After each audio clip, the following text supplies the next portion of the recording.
আসসালামু আলাইকুম viewers, welcome to momos kitchen. আমার আজকের রেসিপি চুলায় তৈরি নরম তুলতুলে বনরুটি, যা 100% ওভেনের মতো কালার আসবে। আর আজকে আমি নন স্টিকি প্যানে কাচের ঢাকনা দিয়ে বনরুটিতে কিভাবে ওভেনের মতো কালার নিয়ে আসা যায় সেই রেসিপিটি তুলে ধরেছি। আর তা জানার জন্য রেসিপিটি শুরু থেকে শেষ পর্যন্ত দেখার অনুরোধ রইল। তো চলুন দেখে নেই আমার আজকের রেসিপি। আজকের রেসিপির জন্য প্রথমে একটি মিক্সিং বল নিয়েছি আর এর মধ্যে নিয়ে নিচ্ছি 1 কাপ পরিমাণ কুসুম গরম পানি, দিয়ে দিলাম 2 চা চামচ পরিমাণ ইস্ট, আর দিয়ে দিচ্ছি 3 টেবিল চামচ পরিমাণ চিনি, তবে চিনির পরিমাণটা স্বাদ অনুযায়ী বাড়িয়ে কমিয়ে নিতে পারেন। দিয়ে দিলাম 2 টেবিল চামচ পরিমাণ পাউডার মিল্ক, আর দিয়ে দিচ্ছি 1 টেবিল চামচ পরিমাণ রান্নার তেল। এখন দিয়ে দিচ্ছি স্বাদমতো লবণ। এখন আমি সবগুলো উপকরণ মিশিয়ে নিচ্ছি। এখন আমি ইস্টটা অ্যাক্টিভ হওয়ার জন্য 5 মিনিট সময় একটি ঢাকনা দিয়ে ঢেকে রাখবো। ফিরে আসলাম 5 মিনিট পর। এরই মধ্যে আমার ইস্ট একেবারেই অ্যাক্টিভ হয়ে গেছে। এখন আমি এর মধ্যে দিয়ে দিচ্ছি 2 কাপ পরিমাণ ময়দা, তবে আপনারা চাইলে এখানে আটাটাও ব্যবহার করতে পারেন। এখন আমি ময়দাটা দিয়ে একটি স্টিকি ডো তৈরি করে নিচ্ছি। একটি স্প্যাটুলার সাহায্যে আমি মিশিয়ে নিচ্ছি। দেখুন আমার ডোটা একেবারে স্টিকি হয়ে গেছে। এখন আমি সামান্য পরিমাণ তেল হাতের মধ্যে লাগিয়ে স্টিকি ডোটাকে আরও ভালোভাবে মথে নিচ্ছি। এইভাবে ডোটাকে প্রায় 5 থেকে 6 মিনিট সময় মথে নিতে হবে। আবারও আমি 1 টেবিল চামচ পরিমাণ তেল দিয়ে দিলাম, ভালোভাবে মথে নিচ্ছি। ডোটা কিছুক্ষণ মথে নেওয়ার পর এখন আর হাতে লেগে আসছে না। দেখুন একটা পারফেক্ট পর্যায়ে চলে এসেছে। এখন আমি হাতের সাহায্যে আরও কিছুক্ষণ মথে নিচ্ছি। দেখুন আমি কাজটি কিভাবে করে নিচ্ছি। এখন আমি বলের মধ্যে সামান্য পরিমাণ তেল মেখে নিলাম, আর ডোয়ের উপরেও সামান্য পরিমাণ তেল মেখে নিচ্ছি। এখন আমি একটি ঢাকনা দিয়ে ঢেকে প্রায় 50 মিনিট সময় রেখে দেব। ফিরে আসলাম 50 মিনিট পর।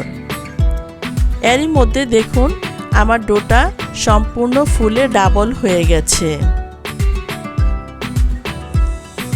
এখন আমি ডোটাকে আরও কিছুক্ষণ মথে নেব, আর এর ভেতরের বাতাসটা বের করে দেব। আলতো হাতে ডোটাকে মিশিয়ে নিচ্ছি, তবে খুব বেশি মথে নেওয়ার দরকার নেই। দেখুন আমি কাজটি কিভাবে করে নিলাম। এখন আমি ডোটি একটি বোর্ডের মধ্যে নিয়ে নিলাম, আবারও সামান্য মথে নিচ্ছি। এখন আমি এর মধ্যে থেকে ছোট ছোট বল তৈরি করে নিচ্ছি। আপনারা দেখে নিশ্চয়ই বুঝে নিতে পারছেন আমি বলগুলো কিভাবে তৈরি করে নিচ্ছি। এর উপরটা যেন কিছুটা মসৃণ হয়। দেখুন এভাবে আমি বল তৈরি করে নিলাম। এখন একটি মোল্ডের মধ্যে আমি বলগুলোকে সেট করে নিয়েছি। একটি ঢাকনা দিয়ে ঢেকে আরও 20 মিনিট সময় রেখে দেব। ফিরে আসলাম 20 মিনিট পর। এরই মধ্যে আমার বনরুটিগুলো আরও কিছুটা ফুলে গেছে। এখানে একটি ডিমের কুসুম নিয়েছি। এই ডিমের কুসুমগুলো আমি বনের মধ্যে ব্রাশ করে নেব।